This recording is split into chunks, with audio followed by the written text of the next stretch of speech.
Trump's promotion of white power.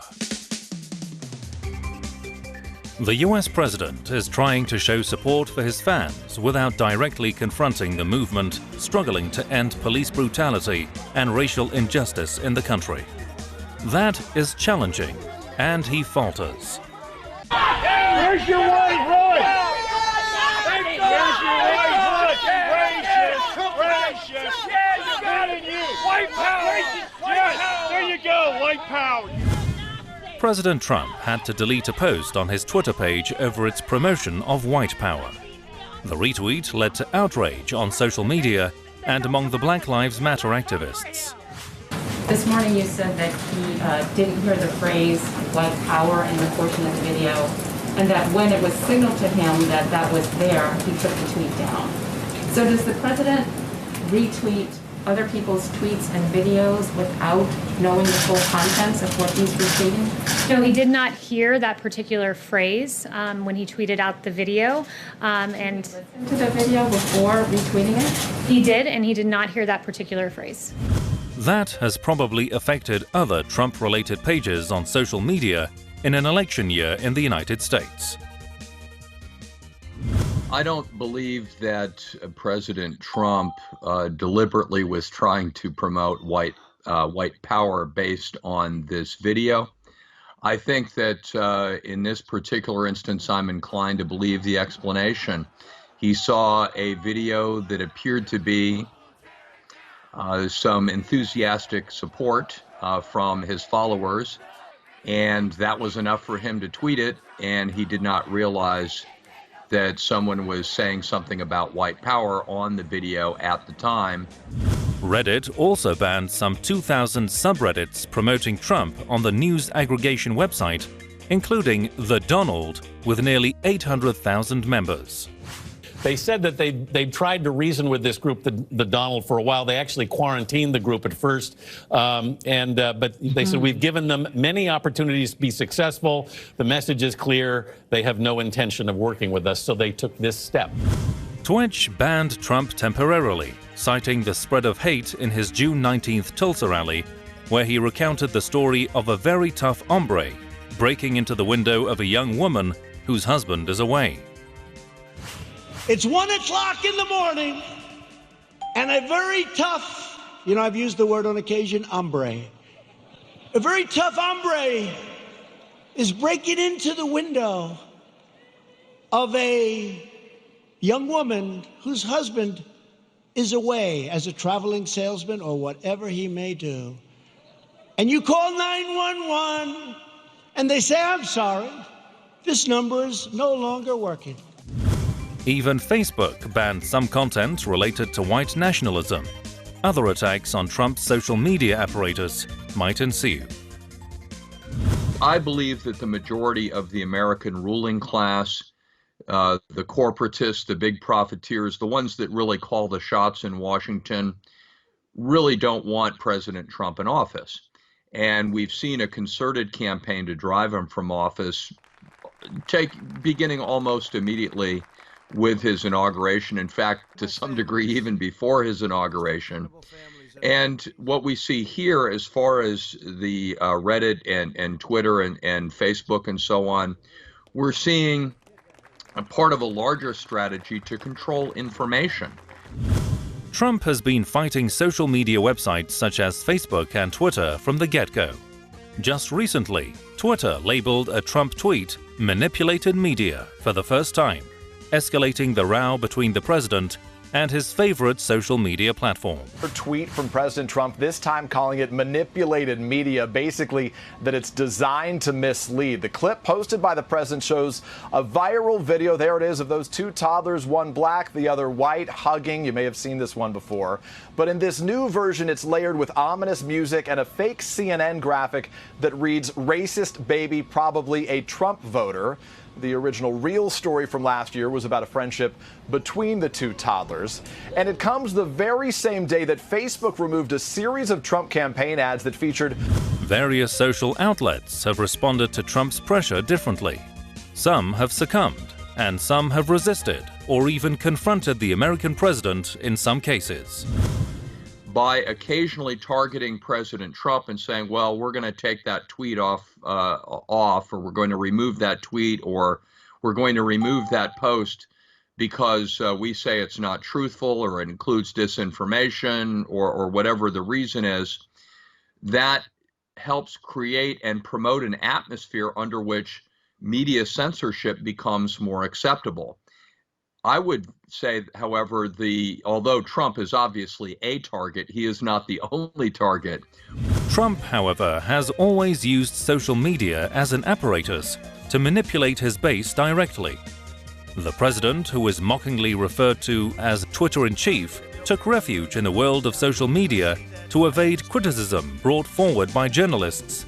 Yet today, he has also locked horns with social media over the spread of hate and false information in such a sensitive era. They try to silence views that they disagree with by selectively applying a fact check, F-A-C-T, fact. Anybody in California that's breathing gets a ballot. But, Mr. President, that's not true. You know, Gavin Newsom, Governor Newsom, has not sent ballots out to everybody in California. They're only going to registered voters. How many are so, there? How many are so what your tweet said was not wrong. Okay, That was not correct. It was wrong. Okay. Oh, really? Appealing to his supporters has been a challenge for Trump in this climate. On the one hand, he wants to mobilize his base, where many are white, for the 2020 presidential election. And on the other, he struggles to remain relevant and politically correct in the nation's battle to tackle police brutality and racism. I want to express our nation's deepest condolences and most heartfelt sympathies to the family of George Floyd. The coronavirus pandemic has also affected the red states, where Trump's popularity could be affected ahead of the November race. Trump's political strategy is to align himself with those who are saying, oh no, those are those radical anarchists, those are the irresponsible left, those are socialists, and you, the good middle-class people of America, we want you to support our call for law and order. I think those are the buttons he's trying to push in this moment. But I think the moment is created in part by a ruling class that is always and for many years trying to divide Americans along racial lines. Trump's promotion of white power should come as no surprise. He also did something similar after the deadly 2017 white supremacist rally and counter-protest in Charlottesville, Virginia. You're putting what you're calling the alt-left and white supremacists on the same moral plane. I'm not putting anybody on a moral plane. What I'm saying is this. You had a group on one side and you had a group on the other, and they came at each other with clubs, and it was vicious, and it was horrible, and it was a horrible thing to watch. But there is another side. There was a group on this side, you can call them the left, or you've just called them the left, that came violently attacking the other group. So you can say what you want, but that's the way it is. The president has also adopted a hostile response to protests that have spread across the U.S. following the death of George Floyd. The actions that are necessary to defend the life and property of their residents, then I will deploy the United States military and quickly solve the problem for them. It is therefore safe to say Trump has a clear stance in the battle, standing up for white supremacists, the police, evangelicals, etc., hoping for a 2020 re-election. What I think President Trump is trying to do is appeal to those who have seen the chaos in some of these protests and then are more concerned about restoring some form of law and order. It's interesting to see how that's going to play out. I think that, there is, I think, growing support for the idea of reimagining the role of the police, revamping the police, community control of police, I think is a very popular demand at the moment among, I think, the legitimate protesters who are legitimately concerned by this. Since the brutal death of George Floyd was shown to the world, the president and his team have been busy attempting to mobilize and cheer their supporters against the Black Lives Matter movement. When rioters were destroying property in cities across the country, Joe Biden issued a press release. President Donald Trump sent in the National Guard. He secured our nation's capital and called on every governor in America to do the same. It should be conceived as normal to see support for white supremacy from a president who has called immigrants rapists and fancies a total and complete shutdown of Muslims entering the country. Donald J. Trump is calling for a total and complete shutdown of Muslims entering the United States until our country's representatives can figure out what the hell is going on. The racist nature of the president is pretty much evident for everyone already. But the fact that he had to remove a video he had shared in support of his own supporters gives a glimpse of the hideousness of the ideas he promotes.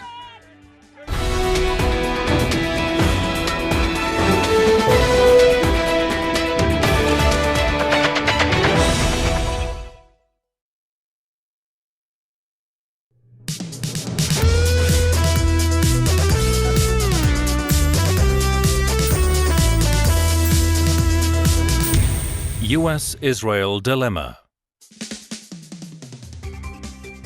The administration of US President Donald Trump faced a key moment in dealing with Israel and handling a vicious plot in the guise of a peace plan, with the help of his son-in-law, Jared Kushner.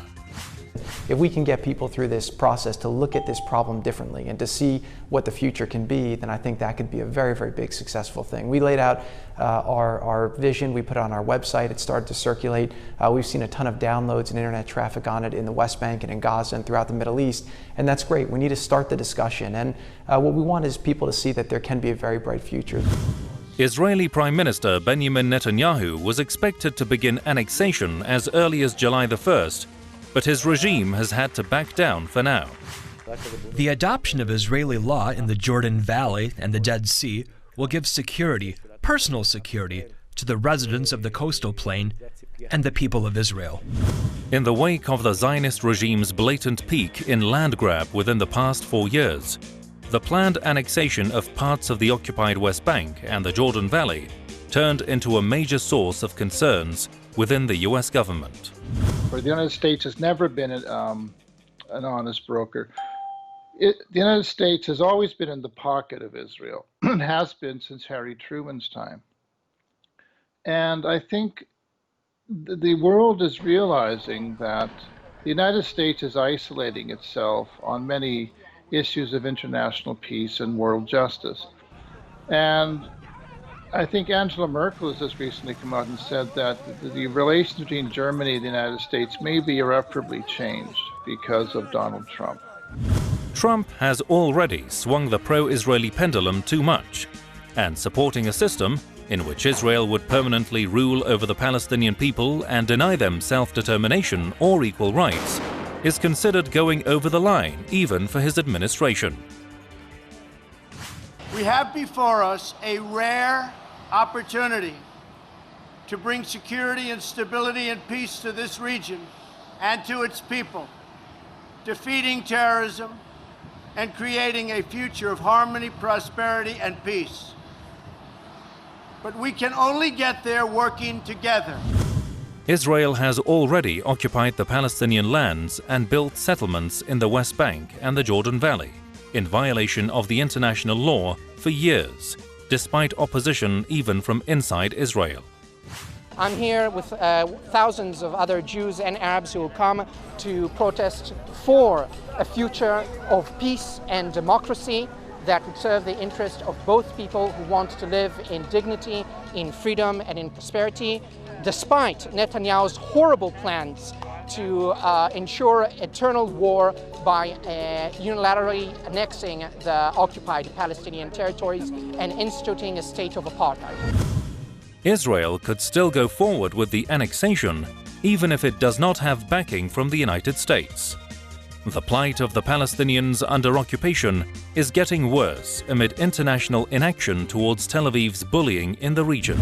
I don't know if the Western world is that ready to stand up to the United States in any substantive way. If it were, it's quite likely that we would have seen some collective action before now.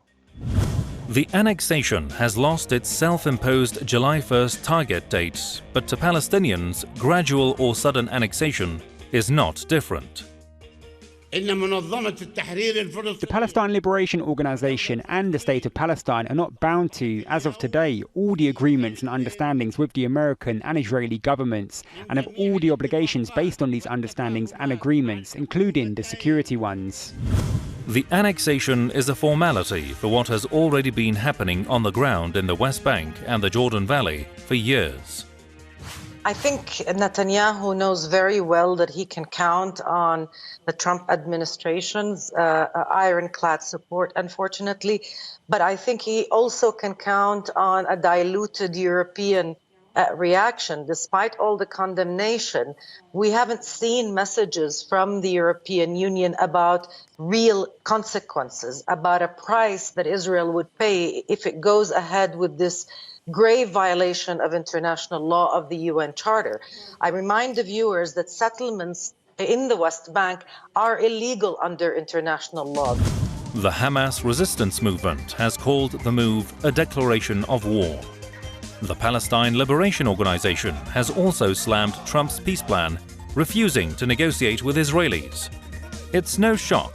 The brainchild of Kushner calls for illegal annexation of Palestinian land. Jared Kushner is the de facto president.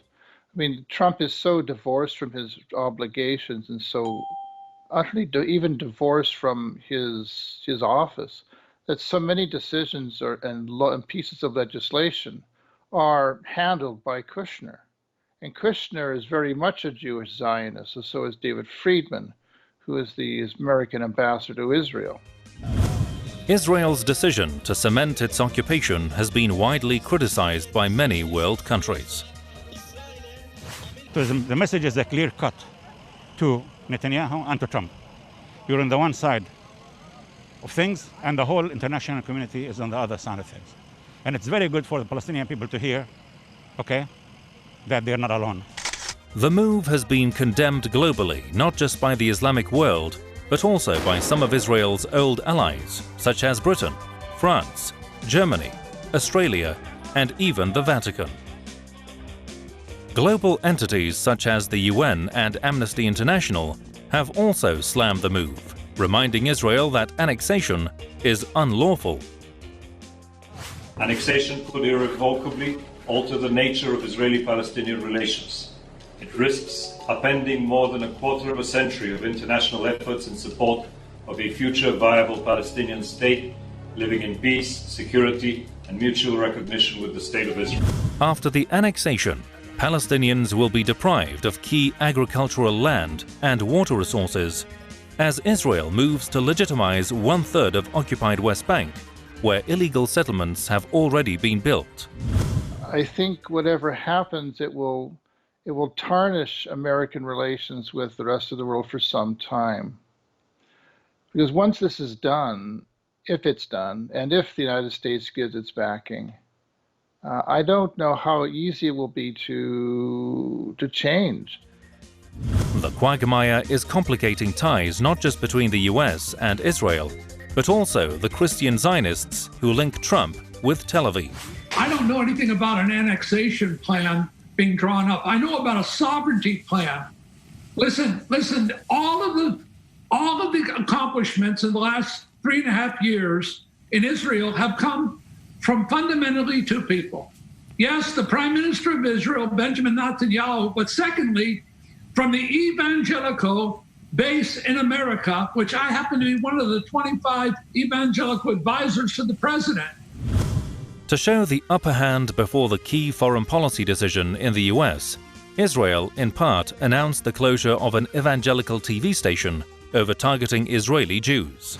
Will you stretch your hands and President Trump, these are some of your greatest faith leaders that would love to pray over you. Pastor Jensen's going to start, Apostle Maldonado, and we love you. Will everybody just stretch our hands towards the president before he gets up, because we know that prayer makes a difference.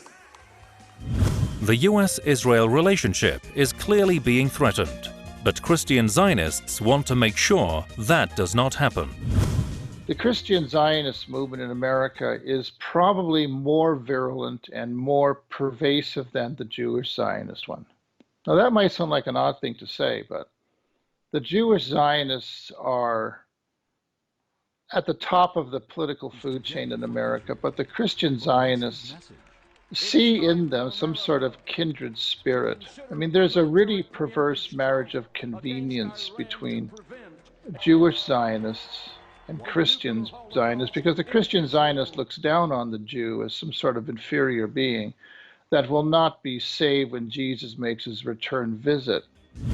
The ugly aspect of Netanyahu's push for ever more expansive policies was clearly articulated as his regime remained divided, the White House showed indecisiveness, and domestic opposition mounted, all while international outcry was gaining steam. احنا لا نقبل ان نجح وان ما نجح احنا ما نقبل هذه ارضنا مئة نتنياهو ونقول لنتنياهو ومن تبع نتنياهو لن تكسر إرادة الشعب الفلسطيني ولن تكسر إرادتنا أبدا أبدا أبدا. Those in power behind curtains were wondering how far they could go in empowering Israel's iron hand in the region and what its consequences might be, particularly once Trump is out of office. Unlike 1982, we do have we have the support of the American administration, which is a huge difference. So we will soon know what kind of modality do they look at in Washington, D.C. That means full annexation or sovereignty, partial sovereignty, kind of a gradual sovereignty. It will depend a lot on what do they have in mind. The United States may or may not express support for the scheme it has concocted itself. But either way, the plight of Palestinians living under occupation of the brutal regime is not going to lessen. I mean, the one good thing this may have is it might forever put to bed the illusion that Israel was ever a democracy, that it was ever a legitimate country, that it ever gave a damn about the lives of the Palestinians. I mean, I can remember the 1990s with the farce of the Oslo negotiations, which were never meant to be taken seriously. Yet the world sort of entertained the illusion that Yitzhak Rabin was a peace-loving president, that Shimon Peres was as a labor leader was a peaceful president that wanted some sort of modus vivendi with Palestine. That was never true.